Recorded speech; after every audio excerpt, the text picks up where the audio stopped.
नमस्ते विद्यार्थ्यांनो, आज आपण इयत्ता 5वीचं प्रकरण 5वं अपूर्णांक बघणार आहोत आणि अपूर्णांकाचा आज आपण अभ्यास करणार आहोत। तर मुलांना अभ्यासामध्ये आपण बघणार आहोत प्रस्तावनामध्ये की ह्या प्रस्तुत पाठामध्ये आपण काय शिकणार आहोत। तर ह्या प्रस्तुत पाठामध्ये आपण शिकणार आहोत की सममूल्य जे आहेत सममूल्य अपूर्णांक व समछेद भिन्नछेद अपूर्णांक त्यांची बेरीज व वजाबाकी बघणार आहोत आणि त्याच्यानंतर त्यांचा लहान मोठेपणा सुद्धा बघणार आहोत। आपल्याला ह्या प्रस्तुत पाठामध्ये आपण सममूल्य अपूर्णांक, समछेद व भिन्नछेद अपूर्णांक व त्याचा लहान मोठेपणा आणि त्यांची बेरीज व वजाबाकी आपण ह्या पाठामध्ये बघणार आहोत मुलांनो। तर स्पष्टीकरण बघूया। स्पष्टीकरणामध्ये आपण सगळ्यात पहिले सममूल्य अपूर्णांक बघणार आहोत मुलांनो। सममूल्य अपूर्णांकालाच आपण इंग्लिशमध्ये इक्विव्हॅलेंट फ्रॅक्शन म्हणतो। अपूर्णांक मीन्स फ्रॅक्शन आणि सममूल्य म्हणजे इक्विव्हॅलेंट। इथे बघा मुलांनो, आपल्याला भाकर दिलेली आहे आणि ही भाकर आहे। एका भाकरीचे समजा आपण दोन समजा समान तुकडे केले।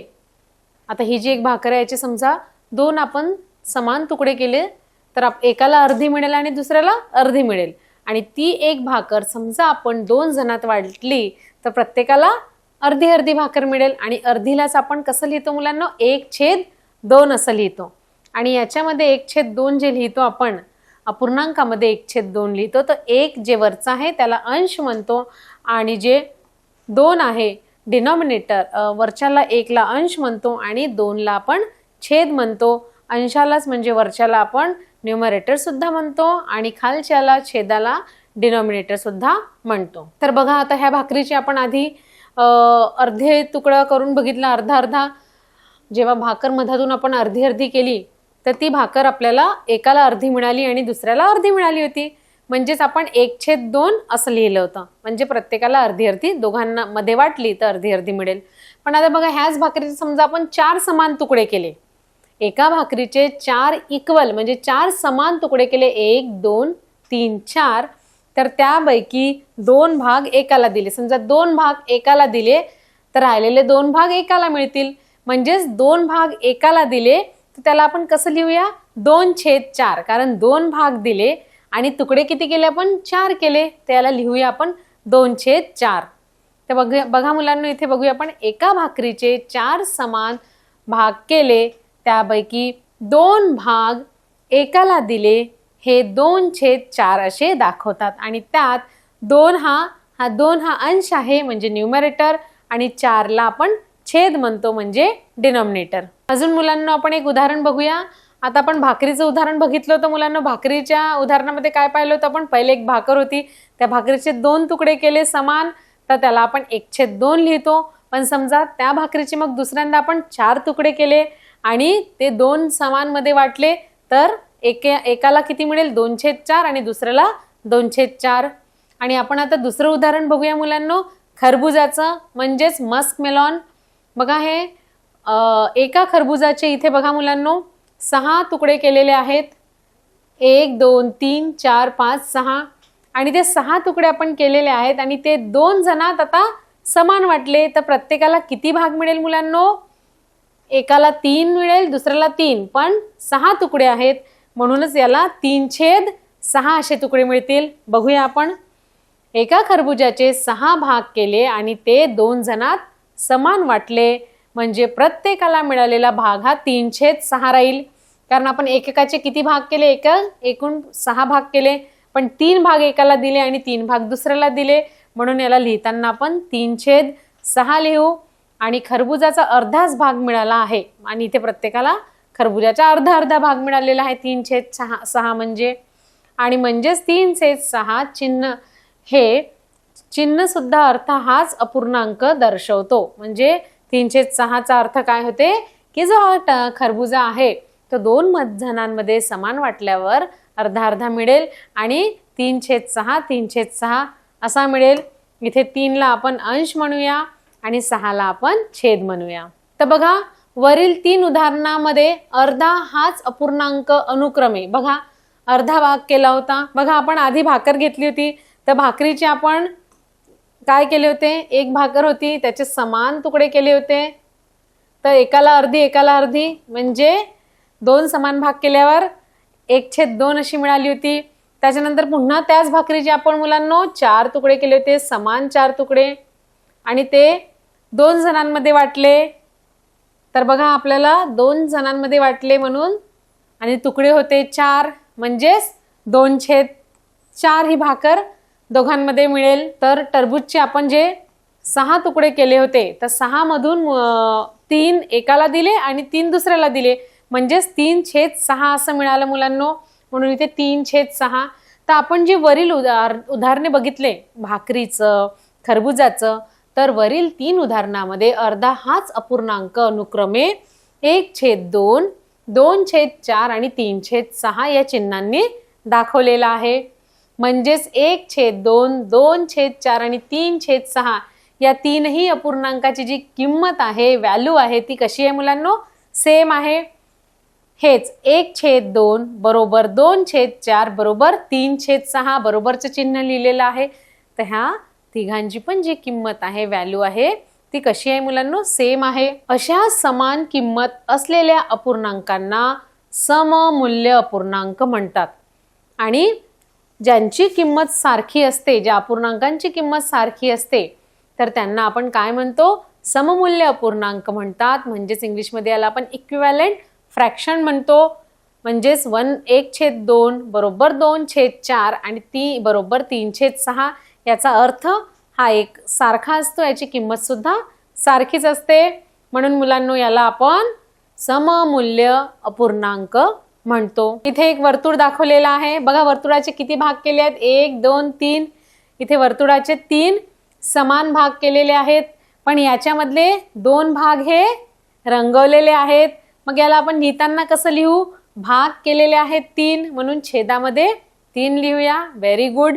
आणि रंगवलेले भाग 2 आहेत, म्हणून याला लिहिताना आपण 2/3 लिहूया। चला बघूया स्पष्टीकरण। येथे 2 समान वर्तुळामधील रंगवलेल्या भागांचे निरीक्षण करा। ह्या 2 भागांचं निरीक्षण करा मुलांनो। एका वर्तुळाचे 3 समान भाग करून त्यापैकी 2 भाग हे रंगवलेले आहेत। म्हणजेच रंगवलेला भाग पूर्ण वर्तुळाच्या, रंगवलेला भाग किती आहे पूर्ण वर्तुळांच्या? 2/3 आहे। आता बघा मुलांनो, आपण त्याच आकाराच्या दुसऱ्या वर्तुळाचे समान 6 भाग केले आहेत। इथे बघा 1, 2, 3 भाग केले होते, आणि इथे आपण काय केलं आहे? 6 भाग केलेले आहेत। बघा 1, 2, 3, 4, 5, 6 भाग केलेले आहेत। तर आपण छेदामध्ये किती लिहूया? 6 लिहूया। पण रंगवलेले भाग किती आहेत? 1, 2, 3, 4, म्हणजेच याला आपल्याला 4/6 लिहूया। आणि याला लिहायचं आहे तर आपण काय करूया? 2/3 लिहूया। बघा याच आकाराचा दुसरा हा जो वर्तुळ घेतला आहे, याचे समान 6 भाग केले आहेत, त्यापैकी 4 भाग रंगवलेले आहेत, म्हणून 4/6 लिहूया। म्हणजे पूर्ण वर्तुळाचा 4/6 भाग रंगवलेला आहे। आणि ह्याचा बघितला तर 2/3 रंगवलेला आहे। म्हणजे हे दोन्ही कसे आहेत मुलांनो? समान आहेत, सेम आहेत, परंतु रंगवलेले दोन्ही भाग कसे आहेत? सारखे आहेत। आणि यावरून आपण म्हणू शकतो, जसं याला आपण 2/3 म्हणूया मुलांनो, आणि याला 4/6, तर आपण म्हणू शकतो की 2/3 बरोबर 4/6, म्हणजे हे दोन्ही काय आहेत?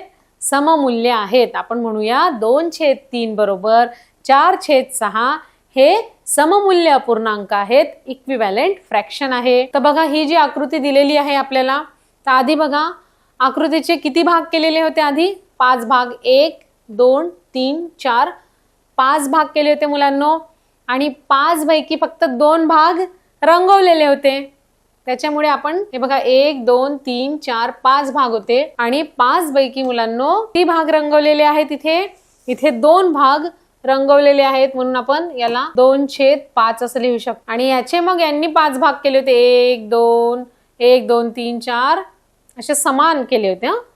समान 5 भाग केले होते, 5 मधून 2 रंगवले होते, हा एक भाग समजा आणि हा एक भाग। म्हणजेच आपण म्हणू शकतो की 2/, ह्या आकृतीचा 2/5 भाग रंगवलेला आहे। पण मग आडवी पुन्हा इथे रेषा दिली अशी, इथे आडवी, इथे अशी आडवी रेषा दिली, आणि याचे 2 भाग केले पुन्हा। म्हणजेच आता बघा या आकृतीत 2 आडव्या रेषा काढल्यामुळे आकृतीचे आता किती भाग झाले? 15 झाले बघा. 1 2 3 4 5 6 7 8 9 10 11 12 13 14 15. म्हणजे आता याचे किती? 15 समान भाग झाले मुलांनो. आता 15 समान भाग झालेले आहेत. त्यामुळे आता आपल्याला रंगवलेला भाग बघायचा. 1 2 3 4 5 6 म्हणजे रंगवलेला जो भाग आहे मुलांनो, तो रंगवलेला भाग किती आहे? 6 आहे.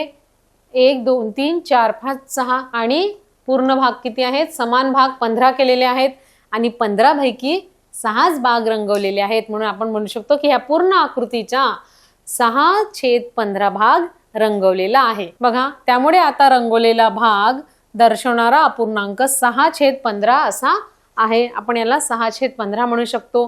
परंतु रंगवलेला भाग बदललेला नाही. रंगवलेला भाग बदललेला आहे का? नाही. म्हणून इथे आपण याला म्हणू शकतो की 2/5 बरोबर 6/15. ह्या दोन्ही कशा आहेत आपण म्हणू शकतो? ह्या दोन्ही सममूल्य अपूर्णांक आहेत, इक्विव्हॅलेंट फ्रॅक्शन आहेत असं आपण म्हणू शकतो. 2/5 आणि 16/5 या अपूर्णांकाच्या अंशामध्ये आणि छेदामध्ये काही विशेष संबंध दिसतो का? आता ह्या दोघांमध्ये आपल्याला काही संबंध आहे का ते बघायचं आहे. तर बघा, 2 ची तिप्पट किती होईल? 2 ची तिप्पट 6 आणि 5 ची तिप्पट 15. 2 ची तिप्पट किती होईल मुलांना? 6 होईल आणि 5 ची तिप्पट 5 तिरी 15 म्हणजे 15 होईल. आपण हेही पाहिलं आहे की 1/2 बरोबर 2/4, 1/2 बरोबर 3/6 आणि 2/3 बरोबर 4/6. म्हणजेच हे सगळं काय आहेत? सममूल्य अपूर्णांक आहेत. कारण बघा, सममूल्य अपूर्णांकापैकी एकाचे अंश व छेद दुसऱ्याच्या अंश व छेदाच्या समानपट आहेत. बघा, याच्या डबल आहेत हे. याचे इथे पण बघा डबल आहे. इथे सुद्धा बघा 2/3 बरोबर 4/6. म्हणजेच सममूल्य अपूर्णांकापैकी एकाचे अंश व छेद, अंश व छेद हे दुसऱ्याच्या अंश व छेदाच्या समानपटीमध्ये आहे. समानपटीमध्ये आहे मुलांना. बघा, याला आपण केलं तरी याचा अर्थ हाच होतो, 1/2. आपण 1/2 ला 3/6 पण लिहू शकतो आणि 2/3 ला आपण 4/6 सुद्धा करू शकतो. बघा मुलांनो, अपूर्णांकातील अंशाला, अंश म्हणजे वरती जे लिहितो ते, व छेदाला एकाच शून्योत्तर संख्येने गुणले तर त्या अपूर्णांकाशी सममूल्य असलेला अपूर्णांक मिळतो. म्हणजेच अपूर्णांकातील जे अंशाला किंवा छेदाला एकाच शून्योत्तर म्हणजे कोणत्याही संख्येने गुणले, एकाच संख्येने गुणले तर अपूर्णांकाशी समतुल्य असलेला आपल्याला अपूर्णांक मिळतो. नंदूनी प्रश्न असा विचारलेला आहे की अपूर्णांकाच्या अंशाला व छेदाला समान संख्येने भागून सममूल्य अपूर्णांक मिळवता येईल का? समजा सारख्याच संख्येने भागले तर आपल्याला सममूल्य अपूर्णांक मिळेल का? असा प्रश्न नंदूने केलेला आहे. तर बघा, जरूर. का बरं नाही मिळेल? कारण आपण समजा वरती खालती अंशाला आणि छेदाला सारख्याच संख्येने भागत आहोत तर आपल्याला समपूर्ण अपूर्णांक नक्कीच मिळेल मुलांनो. जरूर. अंश व छेद या दोघांना एकाच संख्येने भाग जात असेल तर त्या संख्येनं अंश व छेद या दोघांना भागून मिळालेला अपूर्णांक दिलेल्या अपूर्णांकाशी सममूल्य असतो. म्हणजे बघा, अंश आणि छेद या दोघांना एकाच संख्येने समजा भाग जात असेल, एकाच पाड्यामध्ये ते असेल किंवा एकाच संख्येने भाग जात असेल तर त्या संख्येने अंश व छेद या दोघांना भागून मिळालेले जे अपूर्णांक आहे दिलेल्या अपूर्णांकाशी सममूल्य राहील, है ना? सममूल्य असतो. जसं बघा, आता 6/15, 6/15 आपल्याला दिलेला आहे तर या अपूर्णांकाच्या अंशाला व छेदाला 3 ने भाग जातो. तसा भाग दिला तर 2/5 अपूर्णांक मिळतो. आता आपल्याला 6/15 या अपूर्णांकाच्या अंशाला आणि छेदाला 3 ने भाग जातो. बघा, याला समजा आपण भागलं वरती आणि खालती तर बघा, 3 दुने 6 आणि 3 5 15. अंशाला आणि छेदाला आपण सारख्याच संख्येने भाग जातो. तसा भाग दिला तर आपल्याला जे उत्तर आहे ते 2/15 5 मिळालेला आहे। आपल्याला अपूर्णांक काय मिळाला, 2/5 हा अपूर्णांक मिळाला। इथे बघितलं होतं आपण वरती आणि खाली आपण समान संख्येने भागायचं आहे, एकाच संख्येने भागायचं, पण अशा संख्येने भागायचं ज्याच्यामध्ये छेदाला पण भाग जाईल आणि अंशाला पण भाग जाईल। तिथे अंशाला छेदाला दोन्हीला भाग झालेला होता।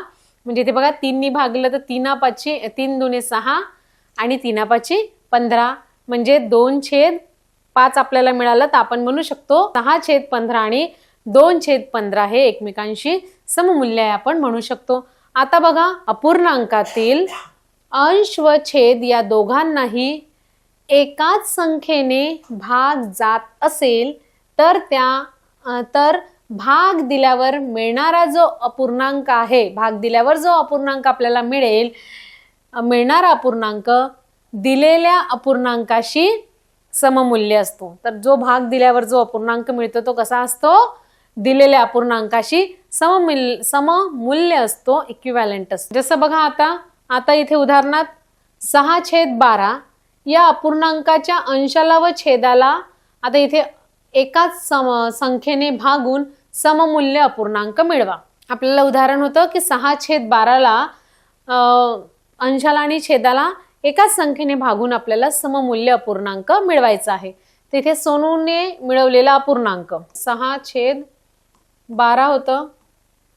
तर आपण एकाच संख्येने बघा एकाच फाड्यामध्ये जे येते त्या संख्येने भागूया। मग यांनी बघा 2 भाग इथे 6/2 केलं आणि इथे 12/2 केलं। तर बेतिरी 6 आणि साइन दुने 12 म्हणजे 3/6।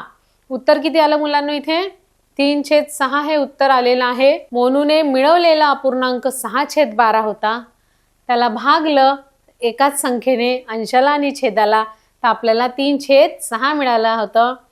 आणि मग बघा मीनूने मिळवलेला अपूर्णांक मग आधी 2 नी भागलं अंशाला आणि छेदाला, मग इथे आपण 3 नी भागूया अंशाला आणि छेदाला। तर बघा 3 दुणे 6 आणि 3/12 म्हणजे याचं उत्तर काय मिळालं आपल्याला, जेव्हा 2 नी भागल्यावर आपल्याला 3/6 मिळालं आणि 3 ने भागल्यावर आपल्याला 2/4 मिळालं। म्हणून आपण म्हणू शकतो 6/12 बरोबर 3/6 आणि 2/4 हे तीनही समान आहेत, आपण असं म्हणू शकतो। नंदूनी म्हटलंय 6 आणि 12 या संख्यांना 6 ने सुद्धा भाग जातो। 6 ने भागलं तर चालेल का, हो चालेल, 6 ने भागलं तरी पण चालणार आहे मुलांनो। कारण बघा इथे 6 ने भागल्यावरही उत्तर काय आलं आपल्याला, वरती खाली भागल्यावर 1/2 आलं, म्हणजेच आपण म्हणू शकतो की हे सममूल्य आहे। तर मग लक्षात घ्यायचं की 6/12 या अपूर्णांकाला आपण 2 नी भागलं, 3 नी भागलं, 6 नी भागलं तरी त्या सममूल्य आहेत। लक्षात घ्या की 6/12 या अपूर्णांकाच्या अंशाला व छेदाला 2 ने भागलं, 3 ने भागलं आणि 6 ने भागलं, तर आपल्याला भागल्याच्या नंतर उत्तर हे मिळालं होतं 6/12 बरोबर 3/6 बरोबर 2/4 बरोबर 1/2। तर हे जे संख्या आहेत त्या सारख्याच मिळाल्या होत्या, म्हणून आपण म्हणू शकतो की हे जे अपूर्णांकाशी 6/12 हे ह्या अपूर्णांकाशी कसं आहे, सममूल्य अपूर्णांक आहे असं आपण म्हणू शकतो मुलांनो। तर तुम्हाला समजलंच असेल मुलांनो की सममूल्य अपूर्णांक म्हणजे कसं काय होते, म्हणजे आपण 2 नी पण भागू शकतो, 3 ने पण भागू शकतो आणि 4 ने सुद्धा भागू शकतो। फक्त अंशाला आणि छेदाला समान संख्येने भागायचं आणि त्या फाड्यामध्ये ती संख्या असायला हवी।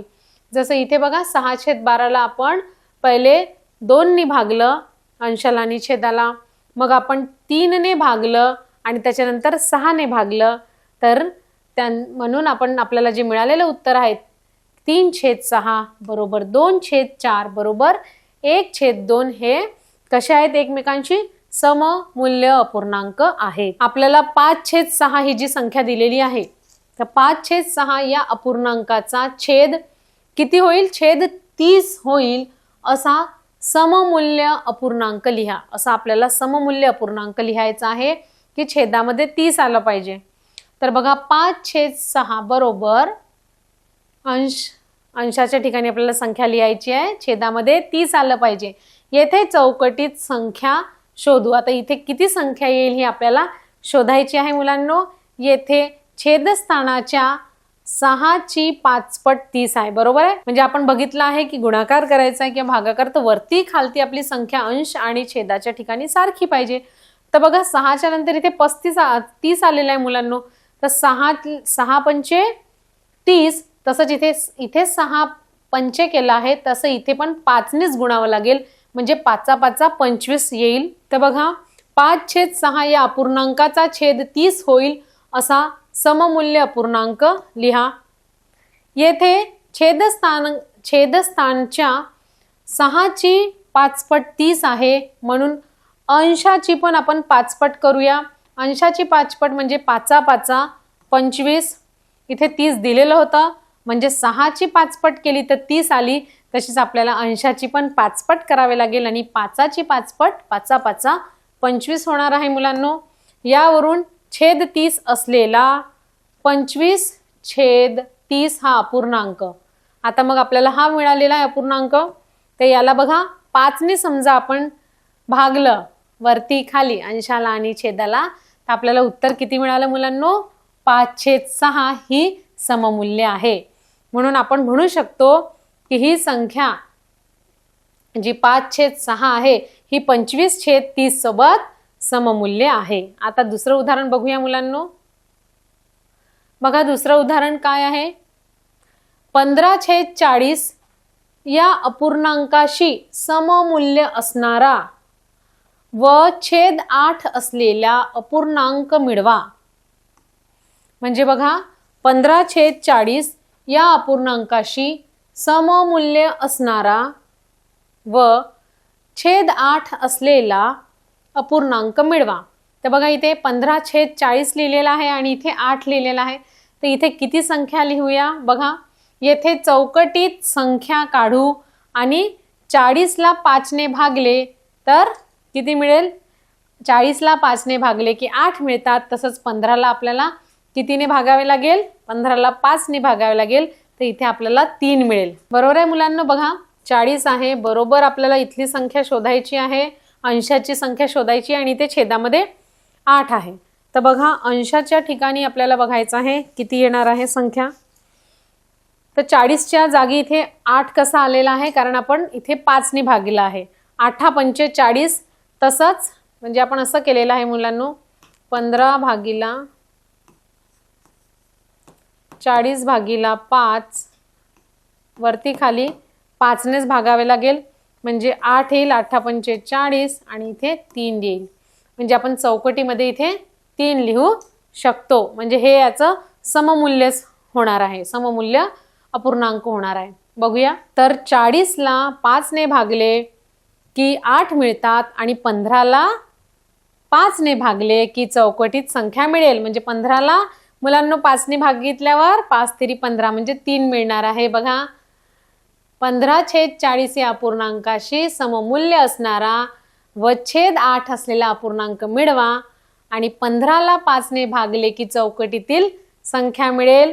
मग 15/3 केलं तर बघा मुलांनो 15/5 केल्यावर आपल्याला 15/5 केल्यावर 3 मिळालेला आहे.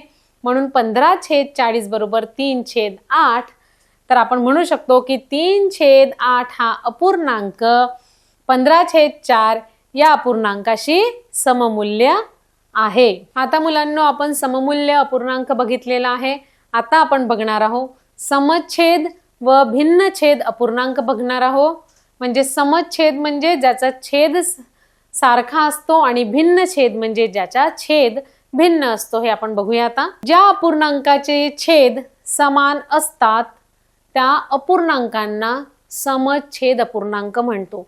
ज्या अपूर्णांकाचे वरती अंश असतो आणि खाली छेद असतो, तर ज्या अपूर्णांकाचे छेद हे समान असतात त्याला आपण समछेद अपूर्णांक म्हणतो मुलांनो. जसे बघा 1/7, 4/7, 6/7.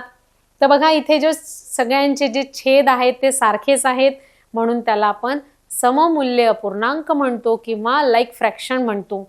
ज्या अपूर्णांकाचे छेद भिन्न असतात त्या अपूर्णांकाला आपण भिन्नछेद म्हणतो. भिन्नछेद अपूर्णांक म्हणतो. जसं बघा 1/3, 4/8, 9/11. तर इथे बघा अंश पण वेगळा आहे आणि छेदही वेगळा आहे. तर ज्यांचा छेद वेगळा असतो त्याला आपण काय म्हणतो, भिन्नछेद म्हणतो. आणि मुलांनो इथे छेद सारखा आहे तर याला समछेद म्हणतो. समछेद पूर्णांक म्हणजे लाईक फ्रॅक्शन आणि याचा छेद वेगळा आहे त्याला भिन्नछेद अपूर्णांक म्हणजे अनलाईक फ्रॅक्शन म्हणतो. आता आपल्याला काय बघायचं आहे मुलांनो, आपण समछेद अपूर्णांक कशाला म्हणतात आणि भिन्नछेद अपूर्णांक कशाला म्हणतात हे आपण बघितलेलं आहे. म्हणजे आपल्याला छेदाकडेच लक्ष ठेवायचं आहे. छेदाची संख्या सारखी तर सममूल्य अपूर्णांक, छेदाची संख्या वेगळी तर त्याला भिन्न मूल्य अपूर्णांक म्हणूया, भिन्नछेद अपूर्णांक म्हणूया. तसंच आता बघा भिन्नछेद अपूर्णांकाचे समछेद अपूर्णांकात रूपांतर करणे म्हणजे अनलाईक फ्रॅक्शन पासून आपल्याला लाईक फ्रॅक्शन मध्ये कन्वर्ट करायचं आहे, रूपांतर करायचं आहे. भिन्न छेदापासून आपल्याला समछेद करायचा आहे तर आपल्याला त्याच्यासाठी रीत बघायची आहे. आपण कसं त्याचं रूपांतर करतो तर बघा उदाहरणार्थ मुलांनो 5/6, 7/9 या अपूर्णांकाचे छेद समान करा. आता याचे छेद कसे आहेत मुलांनो, वेगळे आहेत. याचे छेद समान करा म्हणजेच याचे समछेद अपूर्णांकात रूपांतर करायचे आहे. बघा मुलांनो 5/6, 7/9 याचे छेदाची संख्या कशी आहे, वेगळी आहे. म्हणजे हे भिन्न छेद आहेत आणि आपल्याला काय करायचं आहे, समछेद अपूर्णांकात करायचं आहे. तर इथे 6 आणि 9 या दोन्ही संख्यांच्या पटीची संख्या शोधायला हवी. तर बघा 6च्या पटीतील संख्या म्हणजे 6चे मल्टिपल्स आपल्याला शोधायचे आहेत. म्हणजे आपण 6चा टेबल म्हणूया. 6 × 6, 6 × 2 = 12, 6 × 3 = 18, 6 × 4 = 24, 6 × 5 = 30 असा पूर्ण आपण 6चा फाडा आहे तो इथे लिहून घेऊयात. तसाच आपण 9च्या पटीतली पण संख्या आपल्याला लिहायची आहे. म्हणजे 9चा पूर्ण फाडा आपण इथे लिहूया.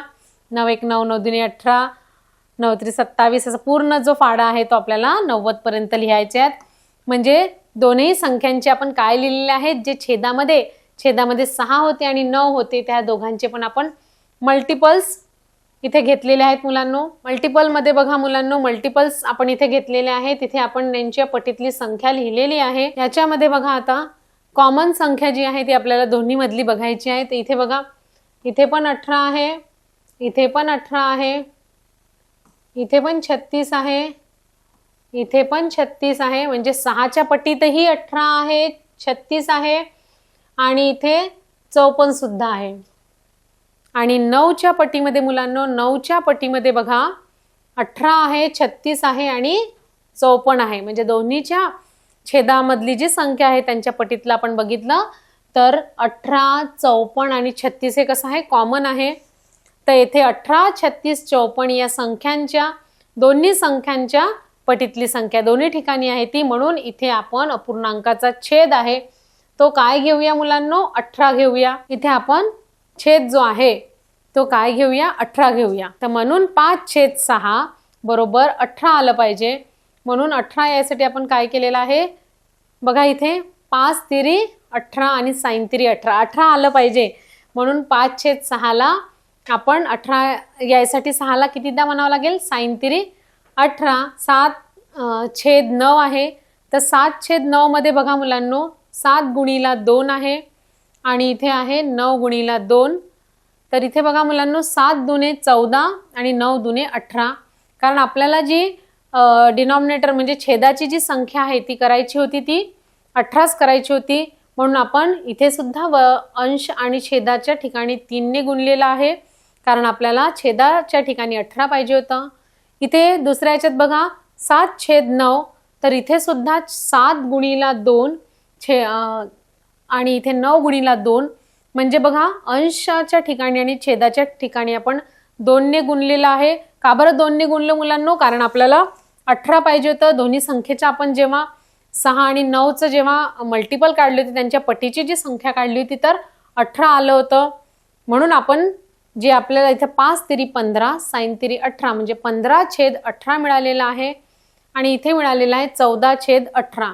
म्हणजेच आपण म्हणू शकतो की 15/18 व 14/18 हे अनुक्रमे 5/6 व 7/9 या अपूर्णांकाचे समान छेद असलेले अपूर्णांक आहेत. म्हणजे 5/6 आणि 7/9चं आपल्याला समान मूल्य काढायचं होतं, सममूल्य अपूर्णांक काढायचं होतं. तर त्याचं सममूल्य अपूर्णांक मुलांनो काय आलेलं आहे? 15/18 आणि 14/18. तर मुलांनो 15/8 व 14/18 हे अनुक्रमे 5/6 व 7/9 या अपूर्णांकाचे समान छेद असलेले म्हणजे समछेद अपूर्णांक तयार झालेले आहे. म्हणजे मुलांनो 15/18 आणि 14/18चे समछेद तयार झालेले कोणते आहेत? 5/6 आणि 7/9. तर येथे 18 ही संख्या दोन्ही संख्यांच्या पटीतील संख्या आहे. दोन्ही बघा आपण म्हणजे 18 ही संख्या ही आहे दोन्ही संख्यांच्या पटीतील मतलब मल्टिपल संख्या आहे. पण 18 प्रमाणे 36, 54 या संख्या देखील समान छेद म्हणून घेता येतील. आपण दोन्ही संख्या घेऊ शकतो. आपण 18 घेतली कारण बघा दोन्ही ठिकाणी आपल्याला इथे जे आपण बघितलं होतं तर 18, 36, 54 या तीनपैकी कोणती आपण संख्या घेऊ शकतो. आपण इथे 18 घेतलेली आहे आणि म्हणून आपण म्हणू शकतो की 15/18 व 14/18 हे अनुक्रमे 5/6 व 7/9 या अनुक्रमाचे समान छेद असलेले अपूर्णांक तयार झालेले आहे. बघा आता मुलांनो दुसरं उदाहरण बघूया. दुसऱ्या उदाहरणामध्ये बघा 4/8 व 5/16 यांचे समछेद अपूर्णांकात रूपांतर करायचे आहे. तर इथे बघा मुलांनो येथे 8ची दुप्पट संख्या किती आहे? 8ची दुप्पट संख्या 16 आहे. म्हणून 4/8च्या छेद हा 16 करून 5/16चा छेद तसाच ठेवूया. इथे बघा 4/8 आणि 5/16 याचा आपल्याला काय करायचं आहे? याचा आपल्याला समछेद अपूर्णांकात रूपांतर करायचं आहे. तर इथे बघा मुलांनो दोन्ही संख्यांना बघितल्यावर आपल्याला बघा छेदामध्ये इथे 8 आहे आणि इथे 16 आहे. तर 8ची डबल ही 16 होते. म्हणजे मग इथे समजा 8ची डबल केली तर इथे 16 येईल आणि दोन्हीचे छेद हे 16 होतील.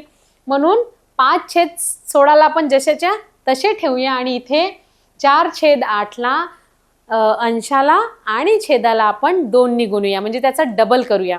तर बघा मुलांना इथे 4 × 2 8 आले आणि 8 × 2 16 झाले. म्हणजे बघा 8/16 झाला आहे. दुसरी संख्या 5/16 म्हणजे ह्या दोघांचाही छेद कसा आहे? समान आहे. म्हणून हे समछेद अपूर्णांक तयार झालेले आहे. म्हणून 4/8 व 5/16चे समछेद अपूर्णांक तयार झालेले कोणते आहेत?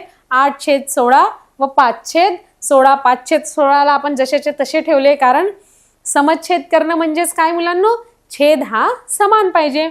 इथे पण 16 छेद आहे, इथे 16 छेद नव्हतं म्हणून आपण 8चा डबल केलेला आहे. वरती खाली 2 गुणलेला आहे. 4 दुने 8 आणि 8 दुने 16. अशा प्रकारे आपल्याला 8/16 आणि 5/16 हे समछेद अपूर्णांक मिळालेला आहे. आता बघा उदाहरणार्थ इथे 4/7 व 3/4 याचे जे छेद आहे समान करायचे आहे. तर मग आपण छेदाचा जो 7 आहे आपण 7 आणि इथे छेद किती आहे? 4 आहे. 4 व 7चा आपण फाडा बघूया. तर 7चा बघा फाडा आपण बघितलेला आहे. 7 1 7, 7 2 14, 7 3 21, 7 4 28. आता बघा 4चा फाडा इथे बघितलेला आहे. 4चा बघा 4 1 4, 4 2 8, 4 3 21, 4 4 16, 4 5 20, 4 सख 24 आणि 4 7 28. म्हणजे इथे बघा छेदामध्ये 4 आणि 7 हे वेगवेगळे आहेत. तर आपण 7चा पण फाडा बघितला आणि 4चा पण फाडा इथे बघितला आहे. तर बघा आता दोन्ही फाड्यामध्ये कोणती आपल्याला दोन्ही 7चे आणि 4च्या फाड्यामध्ये जी आहे समान संख्या कोणती आहे आता ती बघूया आपण. इथे बघा 28 ही समान संख्या आहे. इथे सुद्धा 28 आहे. बाकी सगळ्या वेगळ्या संख्या आहेत. म्हणजेच काय कॉमन आहे दोन्हीमध्ये? 7च्या फाड्यामध्ये 28 आणि 4 7 28. इथे 28 हे कॉमन आलेलं आहे। मग 28 मग आपल्याला जे छेद आहे ते किती करावं लागेल मुलांनो? 28 करावं लागेल। म्हणून आपण 7 व 4 दोन्ही छेदांच्या पटीत येणारी संख्या किती आहे? 28 आहे। कारण 28 ही दोन्ही पटीत येते, 7च्या पाढ्यामध्ये पण 28 येते आणि 4च्या पाढ्यामध्ये सुद्धा मुलांनो 28 येत आहे। म्हणून दोन्ही अपूर्णांकाचा छेद आपण किती करूया मुलांनो? 28 करूया। कारण आपल्याला अशी संख्या पाहायची असते की जी दोन्हीच्या पटीमध्ये राहील। तर तशी संख्या कोणती आहे? 7/28 आणि 4/7 28। म्हणून आपण बघा इथे काय केलेलं आहे, 4/7 आपण 28 करायचं आहे।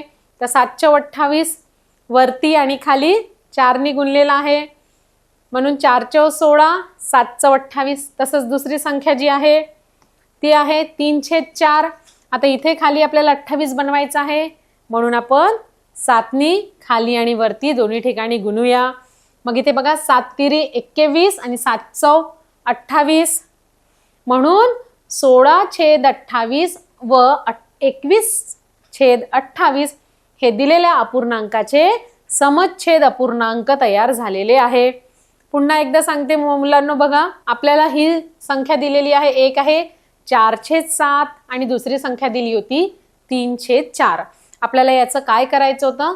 समच्छेद करायचं होतं। समच्छेद करायचं होतं तर आपण काय करायचं, यांचे छेद हे वेगळे आहेत, याच्या आपल्याला सारखं करायचं आहे। तर आपण इथे 7चा फाडा घेऊया आणि इथे 4चा फाडा लिहूया। तर बघा आपल्याला 7चा फाडा लिहूया। 7×1 7, 7×2 14, 7×3 21, 7/28। तसाच 4चा फाडा बघा, 4×1 4, 4×2 8, 4×3 12, 4×4 16, 4×5 20, 4×6 24, 4×7 28। बघा इथे समोर अजून लिहित गेलो, 7/28 7×5 35, अशी संख्या वाढत जाईल। पण इथे बघा दोन्ही आपण फाडे लिहून घेतले। आता दोन्ही मध्ये कॉमन संख्या बघायची आहे, जी अशी संख्या पाहायची जी 7च्या आणि 4च्या दोन्हीच्या पटीमध्ये येईल। तर अशी कॉमन संख्या बघा 28 इथे आहे, इथे सुद्धा 28 आहे। म्हणजेच आपल्याला छेदामध्ये किती करावं लागेल? 28 करावं लागेल। मग इथे बघा 4/7 आहे आणि दुसरी 3/4 आहे। तर मग आपल्याला इथे 28 करायचे, तर आपण इथे काय करूया, 4ला कितीने गुणूया तर 28 होईल? 7ला 7×4 वरती खाली एकाच संख्येने गुणूया, म्हणजे जिथे 4×4 आणि 7×28 होणार आहे मुलांनो। तसंच इथे बघा दुसरी संख्या 3/4 आहे, तर इथे पण आपल्याला 28 करायचे आहे, म्हणजे इथे 7ने गुणावं लागेल आणि वरती खालती। तर मग बघा 7×28 आणि वरती बघा 7×3 21 झालेला आहे मुलांनो, म्हणजे 21/28 आणि 16/28 हे काय झालेले आहे, हे 4/7 व 3/4 काय झालेले आहे, समछेद अपूर्णांक झालेला आहे। तुम्हाला समजलं असेल मुलांनो कसं करायचं रूपांतर म्हणून।